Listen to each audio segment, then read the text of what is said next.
As you know, I'm quite friendly with the president. He's our president, and he's been quite supportive of me and my state, Edo State. And it's almost 1 year since my last election, and I haven't seen him one-on-one, so I came in to just greet him and also to go through some issues with him. That's the purpose of my visit to the villa. Principally, there were 4 issues I discussed with him. First has to do with the position of Edo State on the anti-grazing laws. As you know, most southern states have passed laws relating to open grazing, but Edo has not, because we want to ensure that whatever laws we pass are laws that we can enforce. We've had extensive consultations with our people, extensive town hall meetings, to deal with the issue that, yes, we do not want open grazing. It is outmoded, it's outdated. However, what are the options? If we are asking that we should now have ranches and these cattle should now be constrained to specific areas, such as ranches, then who provides the land? Our people say that as far as they're concerned, ranching is a private business, and therefore, just like every other agricultural venture, those involved should provide their land. As you already know, it is expensive, it is not cheap to run and manage ranches. So what I came to discuss with the president was that since the people of Edo would rather invest privately, those who are interested want to make it a private concern, then the National Livestock Transformation Program, which is now being implemented by the federal government, should acknowledge our model and should also be able to help Edo people benefit from the funding that is now being made available for people who want to go into the livestock business and make investments in ranches and other similar livestock programs. He, as usual, took notes, and I'm sure he's going to do something about it. The other issue was I came to thank the federal government, the president, for the efforts of the federal government in assisting our current efforts to return the Edo artifacts that are all over the world. As you may already know, there have been attempts over the last 30 years by various people and various governments to push for the return of these works. We took it as a project about 3 years ago. For me, it was a personal project. Worked through with most of the major curators and museums in Europe, and we were able to come to this breakthrough, which we now have received from the Germans. So I want to thank the federal government for the support. As you know, these works, these artifacts, are coming from other sovereign countries, and the laws of Nigeria stipulate that the federal government has the exclusive rights to deal with artifacts and monuments, and to pledge to the president that the Edo State government and Edo people will continue to support the federal government's efforts, and will do all that is within our powers to make sure that these works are brought back to Nigeria, and also for them to be domiciled where they were taken from, which is Benin City. I formally informed the president of the passing of our legend, Sir Victor Waifo, whose funeral will come up this weekend. The last time Mr. President was in Edo for an official visit, he entertained him, and he did assure us that the federal government was, was going to send a delegation, and he commiserated with the people of Edo State and the family of late Sir Victor Waifo.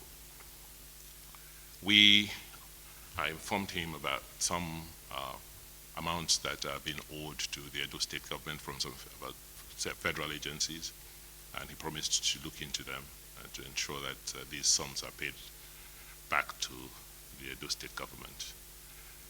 So, in a nutshell, those were the things I came to discuss with Mr. President.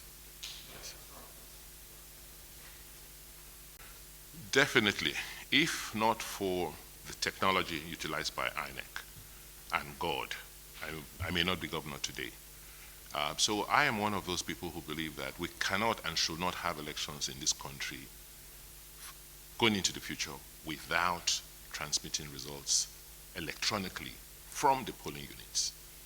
Because for elections to be credible, they have to be seen as transparent. And once you have voted, you should be assured that your vote will count. With technology today, it is possible, and INEC has shown it from my elections, that as soon as you voted and the results have been counted in the polling units, then that result should be made available such that you already know what you expect to be collated at the word collation point. What has happened in many cases in the past is that people go and vote, the votes are counted in the polling units, they know, but by the time it gets to the collation point, it changes. But this time around, because of the transparency, everybody will see and know what they are expecting to be collated from the units. That is what happened in my election. So I am a very, very strong advocate for electronic transmission of results from elections. And I want to also note that from my personal experience, INEC has the capacity.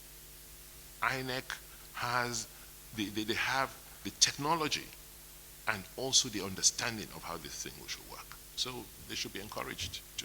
And I hope and pray that the President will assent to that bill.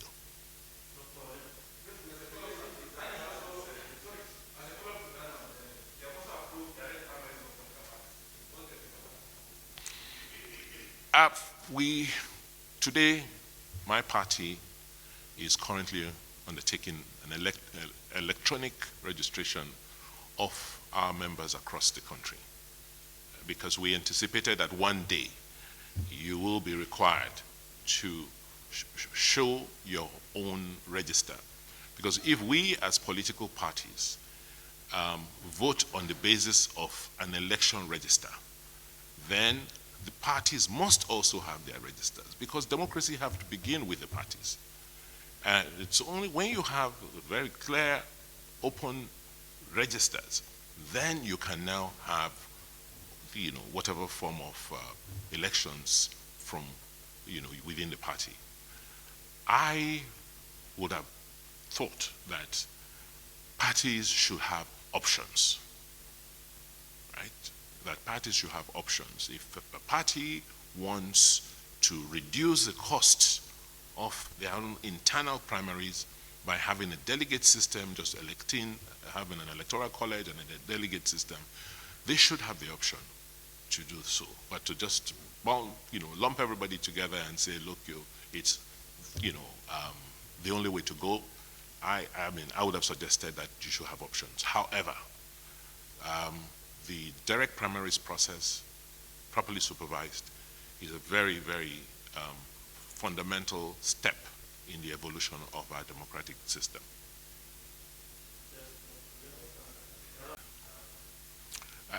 We have a good relationship with the Honorable Minister for Works, and I am going to see him. I've actually been discussing it with the Federal Minister of Works, so I didn't think that it was necessary to burden the President with that matter, since the Minister is currently handling some of those issues, and I believe he has the capacity to. So Yes, we're discussing with the Honorable Minister. We're in some cases co-investing with the federal government to repair some roads to reduce insecurity in certain parts of the state. Yes, we've made significant progress. You note that for us in Edo, one of the reasons why COVID became a big issue is that we are a very high-risk state because of the level of movements within the state. We're at a junction, and there's always a lot of traffic, from across the country. And this virus gets propagated and spread by movements. So that is one of the reasons why we take the issue of COVID very, very seriously in Edo. And since the only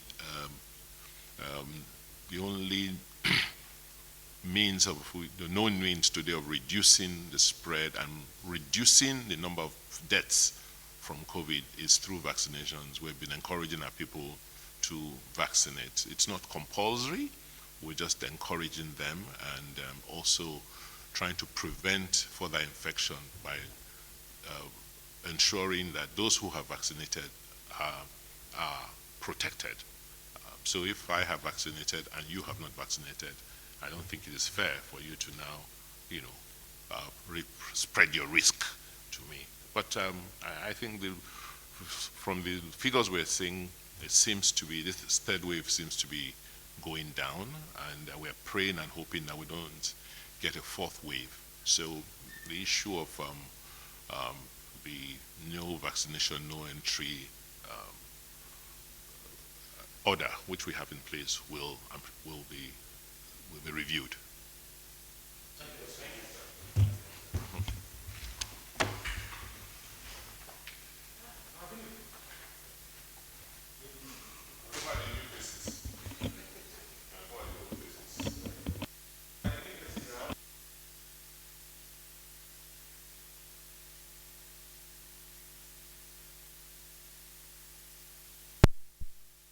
Thanks for checking out SYMFONI on YouTube. Please be sure to subscribe and like our videos for updates.